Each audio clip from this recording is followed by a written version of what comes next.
जय श्री कृष्णा। श्रीमद् भागवत महापुराण की जय। इससे पहले के अध्याय में आपने सुना था कि किस प्रकार भगवान श्री हरि ने छल से सभी देवताओं को समुद्र मंथन से निकले हुए अमृत का पान कराया था।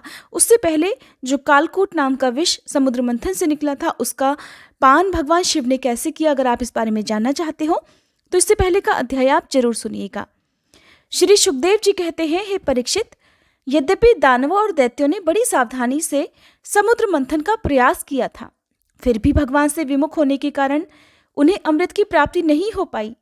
राजन, भगवान ने समुद्र को मथकर अमृत निकाला और अपने निजजन देवताओं को पिला दिया। फिर सबके देखते ही देखते वे गरुड़ पर सवार होकर वहां से चले गए। जब दैत्यों ने देखा कि हमारे शत्रुओं को तो बड़ी सफलता मिल गई, इस बात को वे सह नहीं सके। उन्होंने तुरंत ही अपने हथियार उठाए और देवताओं पर धावा बोल दिया। इधर देवताओं ने एक तो अमृत पीकर विशेष शक्ति प्राप्त कर ली थी, दूसरे उन्हें भगवान के चरण कमलों का सहारा तो था ही, बस वे भी अपने अस्त्र शस्त्रों से सुसज्जित होकर दैत्यों से भिड़ गए। हे परीक्षित, क्षीर सागर के तट पर बड़ा ही रोमांचकारी और अत्यंत भयंकर संग्राम हुआ। देवता और दैत्यों की वह घमासान लड़ाई ही देवासुर संग्राम के नाम से कही जाती है।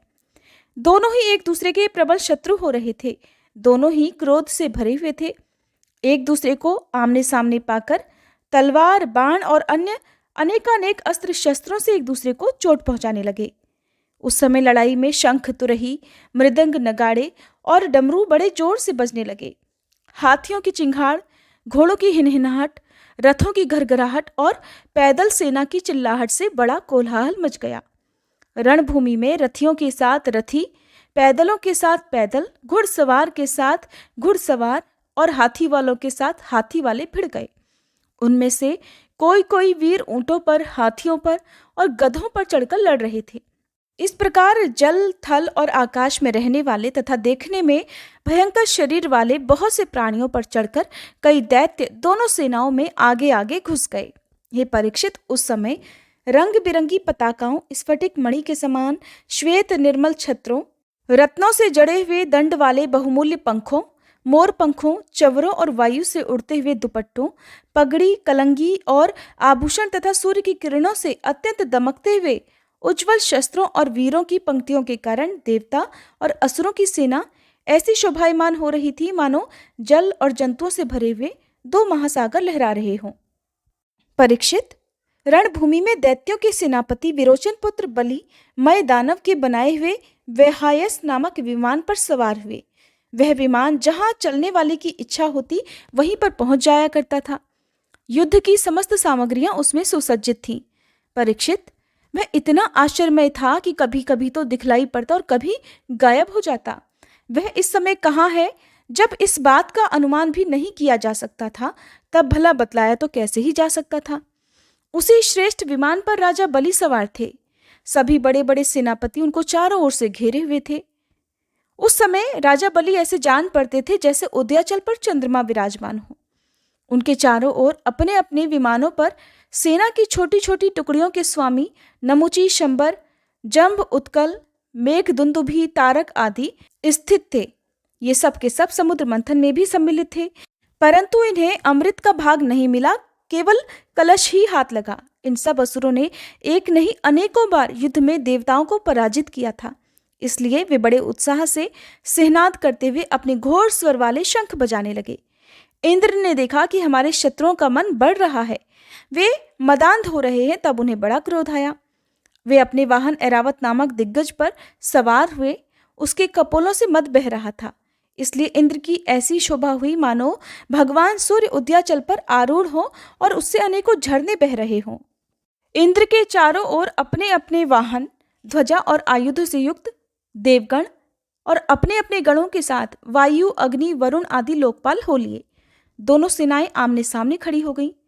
दो दो की जोड़ियां बनाकर वे लोग लड़ने लगे। कोई आगे बढ़ रहा था तो कोई नाम ले लेकर ललकार रहा था।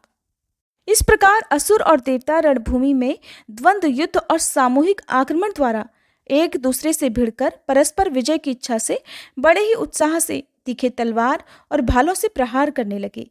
वे तरह तरह से युद्ध कर रहे थे। राजा बलि ने 10 बाण इंद्र पर, 3 उनके वाहन ऐरावत पर, 4 ऐरावत के 4 चरण रक्षकों पर और एक मुख्य महावत पर इस प्रकार कुल 18 बाण छोड़े। इंद्र ने देखा कि बलि के तो बाण हमें घायल ही करना चाहते हैं। तब उन्होंने बड़ी फुर्ती से उतने ही तीखे भल्ल नामक बाणों से उनको वहां तक पहुंचने के पहले ही हंसते हंसते काट डाला। इंद्र की यह प्रशंसनीय फुर्ती देखकर राजा बलि और भी चिढ़ गए। उन्होंने एक बहुत बड़ी शक्ति जो बड़े भारी लूके के समान जल रही थी उसे उठाया, किंतु अभी तक वह उनके हाथ में ही थी, छूटने नहीं पाई थी कि इंद्र ने उसे भी काट डाला। फिर दैत्यराज बलि ने प्रलय की अग्नि के समान बड़ी भयानक आग की सृष्टि कर दी। वह बात की बात में वायु की सहायता से देवसेना को जलाने लगी। थोड़ी ही देर में ऐसा जान पड़ा कि प्रबल आंधी के थपेड़ों से समुद्र में बड़ी बड़ी लहरें और भयानक भंवर उठ रही है और वह अपनी मर्यादा छोड़कर चारों ओर से देवसेना को घेरता हुआ उमड़ा आ रहा है। इस प्रकार जब उन भयानक असुरों ने बहुत बड़ी माया की सृष्टि की और स्वयं अपनी ही माया के प्रभाव से छिप गए, न दिखने के कारण उन पर प्रहार भी नहीं किया जा सकता था, तब देवताओं के सैनिक बहुत दुखी हो गए। हे परीक्षित, इंद्र आदि देवताओं ने उनकी माया का प्रतिकार करने के लिए बहुत कुछ सोचा विचारा, परंतु उन्हें कुछ भी नहीं सूझा। तब उन्होंने विश्व के जीवनदाता भगवान का ध्यान किया और ध्यान करते ही तुरंत वे वहीं प्रकट हो गए। बड़ी ही सुंदर झांकी थी। गरुड़ के कंधे पर उनके चरण कमल विराजमान थे। नवीन कमल के समान बड़े ही कोमल नेत्र थे। पीतांबर धारण किए हुए थे। 8 भुजाओं में 8 आयुध, गले में कौस्तुभ मणि, मस्तक पर अमूल्य मुकुट और कानों में कुंडल झलमला रहे थे। देवताओं ने अपने नेत्रों से भगवान की इस छवि का दर्शन किया। परम पुरुष परमात्मा के प्रकट होते ही उनके प्रभाव से असुरों की वह कपट भरी माया विलीन हो गई, ठीक वैसे ही जैसे जग जाने पर सपने की वस्तुओं का पता नहीं चलता। ठीक ही है, भगवान की स्मृति समस्त विपत्तियों से मुक्त कर देती है। इसके बाद काल नेमी दैत्य ने देखा कि लड़ाई के मैदान में गरुड़ वाहन भगवान आ गए हैं।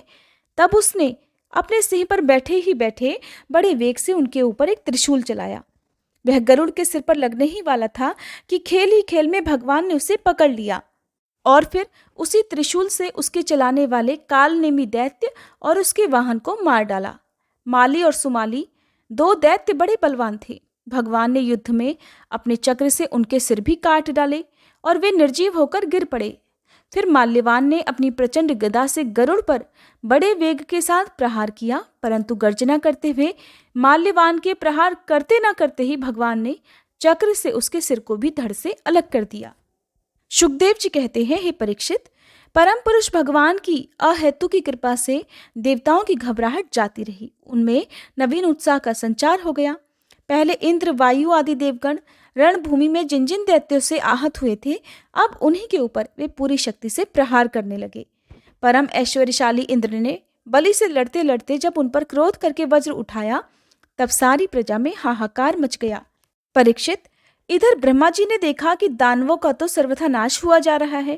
तब उन्होंने देवर्षि नारद जी को देवताओं के पास भेजा और नारद जी ने फिर वहां जाकर देवताओं को युद्ध करने से रोक दिया। नारद जी ने कहा, हे देवताओं, भगवान की भुजाओं की छत्र छाया में रहकर आप लोगों ने अमृत प्राप्त कर लिया है और लक्ष्मी जी ने भी अपनी कृपा कोर से आपकी अभिवृद्धि की है, इसलिए अब आप लोग युद्ध करना बंद कर दीजिए। श्री शुकदेव जी कहते हैं कि देवताओं ने फिर देवर्षि नारद की बात मानकर अपने क्रोध के वेग को शांत कर लिया और फिर वे सब के सब अपने लोक स्वर्ग को चले गए। उस समय देवताओं के अनुचर उनके यश का गान कर रहे थे।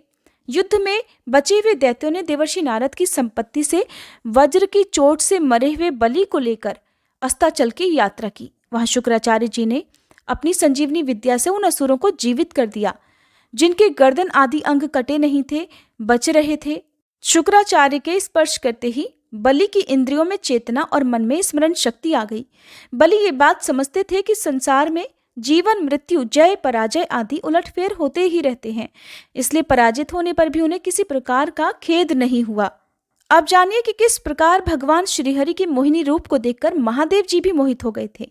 श्री शुकदेव जी कहते हैं, हे परीक्षित, जब भगवान शंकर ने ये सुना कि श्रीहरि ने स्त्री का रूप धारण करके असुरों को मोहित कर लिया है और देवताओं को अमृत पिला दिया, तब वे सती देवी के साथ बैल पर सवार होकर समस्त भूत गणों को लेकर वहां गए जहां भगवान मधुसूदन निवास करते हैं।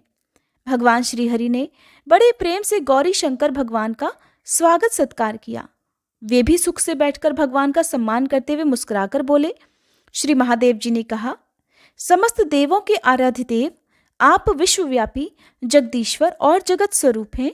समस्त चराचर पदार्थों के मूल कारण ईश्वर और आत्मा भी आप ही हैं। इस जगत के आदि, अंत और मध्य आपसे ही होते हैं, परंतु आप आदि, मध्य और अंत से रहित हैं। कल्याणकामी महात्मा लोग इस लोक और परलोक दोनों की आसक्ति और समस्त कामनाओं का परित्याग करके आपके चरण कमलों की ही आराधना करते हैं। प्रभु, आप जब गुणों को स्वीकार करके लीला करने के लिए बहुत से अवतार ग्रहण करते हैं, तब मैं उनका दर्शन करता ही हूँ। अब मैं आपके उस अवतार का भी दर्शन करना चाहता हूँ जो आपने स्त्री रूप में ग्रहण किया था, जिससे दैत्यों को मोहित करके आपने देवताओं को अमृत पिलाया। स्वामिन, उसी को देखने के लिए ही तो हम सब यहाँ आए हैं। हमारे मन में उसके दर्शन करने का बड़ा कौतूहल है। श्री सुखदेव जी कहते हैं, जब भगवान शंकर ने विष्णु भगवान से ये प्रार्थना की, तब वे गंभीर भाव से हंसकर बोले। श्री भगवान ने कहा, शंकर जी, उस समय अमृत का कलश दैत्यों के हाथ में चला गया था, इसलिए देवताओं का काम बनाने के लिए और दैत्यों का मन एक नए कौतूहल की ओर खींच लेने के लिए ही मैंने वह स्त्री रूप धारण किया था। देव शिरोमणि, आप उसे देखना चाहते हैं, इसलिए मैं आपको वह रूप अवश्य दिखाऊंगा, परंतु वह रूप तो कामी पुरुषों का ही आदरणीय है, क्योंकि वह काम भाव को उत्तेजित करने वाला है। श्री सुखदेव जी कहते हैं, इस तरह कहते कहते विष्णु भगवान वहीं अंतर्ध्यान हो गए और भगवान शंकर सती देवी के साथ चारों ओर दृष्टि दौड़ाते हुए वहीं बैठे रहे। इतने में ही उन्होंने देखा कि उनके सामने एक बड़ा सुंदर उपवन है। उसमें तरह तरह के वृक्ष लग रहे हैं जो रंग बिरंगे फूल और लाल लाल कोपलों से भरे पूरे हैं। उन्होंने ये भी देखा कि उस बगीचे में एक सुंदर स्त्री गेंद उछाल उछाल कर खेल रही है। बड़ी ही सुंदर साड़ी पहने हुए है और उसकी कमर में करधनी की लड़ियां लटक रही हैं। वह अपने दाहिने हाथ से गेंद उछाल उछाल कर सारे जगत को अपनी माया से मोहित कर रही थी। गेंद से खेलते खेलते उसने तनिक सलज्ज भाव से मुस्कुराकर तिरछी नजर से शंकर जी की ओर देखा। बस उनका मन हाथ से निकल गया। वे मोहिनी को निहारने और उसकी चितवन के रस में डूबकर इतने विह्वल हो गए कि उन्हें अपने आप की भी सुधि नहीं रही। फिर पास बैठी हुई सती और गणों की तो भला याद ही कैसे रहती। एक बार मोहिनी के हाथ से उछलकर गेंद थोड़ी दूर चली गई। वो भी उस गेंद के पीछे पीछे दौड़ी। उसी समय शंकर जी के देखते ही देखते हवा ने उसकी झीनी सी साड़ी करधनी के साथ ही उड़ा ली। मोहिनी का एक एक अंग बड़ा ही रुचिकर और मनोरम था। जहां आंखें लग जाती लगी ही रहती। ये नहीं, मन भी वहीं रमण करने लगता। उसको इस दशा में देखकर भगवान शंकर उसकी ओर अत्यंत आकर्षित हो गए। उन्हें मोहिनी भी अपने प्रति आसक्त जान पड़ती थी। उसने शंकर जी का विवेक छीन लिया। वे उसके हाव भावों से कामातुर हो गए और भवानी के सामने ही लज्जा छोड़कर उसकी ओर ही चल पड़े। कुछ दूर आगे चलने पर जैसे हाथी हथिनी का आलिंगन करता है, वैसे ही भगवान शंकर ने उसका आलिंगन किया। वह इधर उधर खिसक कर छुड़ाने का प्रयास करने लगी। इसी छीना झपटी में उसके सिर के बाल बिखर गए। वास्तव में वह सुंदरी भगवान की रची हुई माया ही थी। इससे उसने किसी प्रकार शंकर जी के भुजापाश से अपने को छुड़ा लिया और बड़ी तेजी से भागी। भगवान शंकर भी उन मोहिनी वेशधारी अद्भुत कर्मा भगवान विष्णु के पीछे पीछे दौड़ने लगे। उस समय ऐसा जान पड़ता था मानो उनके शत्रु कामदेव ने इस समय उन पर विजय प्राप्त कर ली हो। भगवान श्रीहरि ने देखा कि भगवान शंकर को मोहिनी रूप के पीछे भागते हुए कोई विषाद या लज्जा नहीं हुई है। तब वे पुरुष रूप धारण करके फिर से प्रकट हो गए और बड़ी प्रसन्नता से भगवान से कहने लगे, हे देव शिरोमणि, मेरी स्त्री रूपिणी माया से मोहित होकर भी आप स्वयं ही अपनी निष्ठा में स्थित हो गए। ये बड़े ही आनंद की बात है। मेरी माया अपार है। वो ऐसे हाव भाव रचती है कि अजितेंद्रिय पुरुष तो किसी भी प्रकार उससे छुटकारा पा ही नहीं सकते। भला आपके अलावा ऐसा कौन पुरुष है जो एक बार मेरी माया के फंदे में फंसकर फिर स्वयं ही उससे निकल सके। यद्यपि मेरी यह गुणमयी माया बड़े बड़ों को मोहित कर देती है, फिर भी अब ये आपको कभी मोहित नहीं करेगी, क्योंकि सृष्टि आदि के लिए समय पर उसे क्षोभित करने वाला काल मैं ही हूँ। इसलिए मेरी इच्छा के विपरीत वह रजोगुण आदि की सृष्टि नहीं कर सकती। हे परीक्षित, इस प्रकार भगवान विष्णु ने शंकर जी का सत्कार किया। तब उनसे विदा लेकर और परिक्रमा करके वे अपने गणों के साथ कैलाश को चले गए।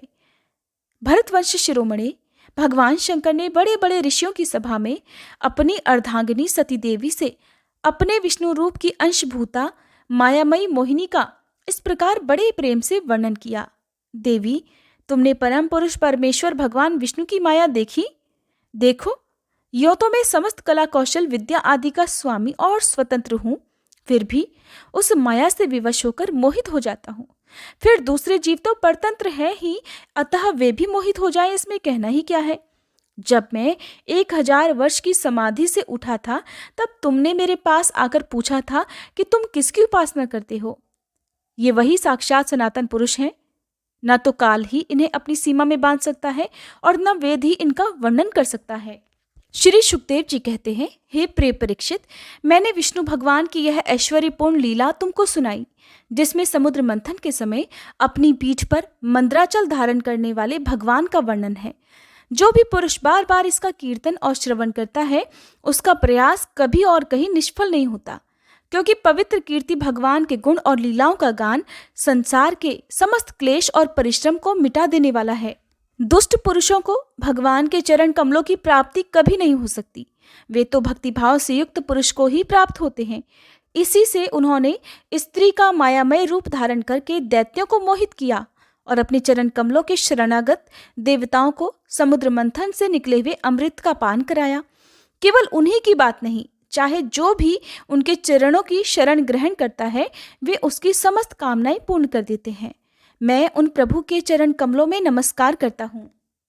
जय श्री कृष्णा। आज का अध्याय समाप्त हुआ। उम्मीद करती हूँ ये वीडियो आपको पसंद आई होगी।